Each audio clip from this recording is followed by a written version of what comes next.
আগামীতে এই দল আশা করি যে মানুষের দলে পরিণত হবে।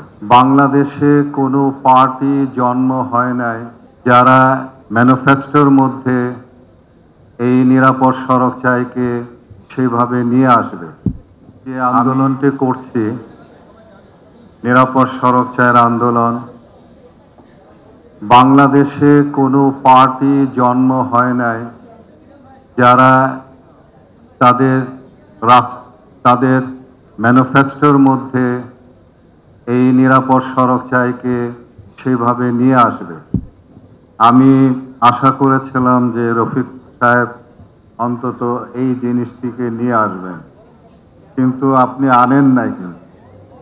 তো আমার এটি দাবি রইল আপনার প্রতি যে নিরাপদ সড়ক চাইয়ের বিষয়টিকে আপনাদের ম্যানিফেস্টোর মধ্যে নিয়ে আসবেন ইনশাআল্লাহ। এবং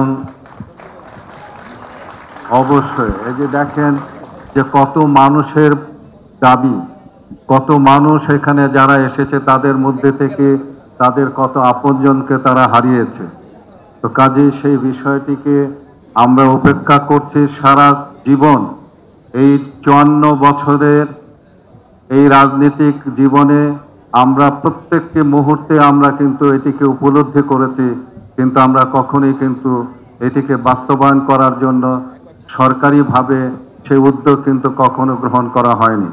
তো আমি আশা করব যে আপনারা যারা নতুন দল যারা সৃষ্টি করেছেন তারা তাদের ম্যানিফেস্টোর মধ্যে এই নিরাপদ সড়ক চাই এই বিষয়টিকে আপনারা আনবেন এবং সেইটিকে বাস্তবায়ন করার জন্য আপনারা সচেষ্ট থাকবেন। আমি আর বিশেষ কিছু বলতে চাই না। আমি আজকে এই পর্যন্তই বলে আপনাদের কাছ থেকে বিদায় নিচ্ছি। আশা করি আপনারা সকলে ভালো থাকবেন এবং আপনারা সকলে মিলে এই দলকে সাপোর্ট করবেন। আমার অন্তর থেকে সাপোর্ট রইল, আমার অন্তর থেকে আমার এই দলের প্রতি আমার ভালোবাসা রইল।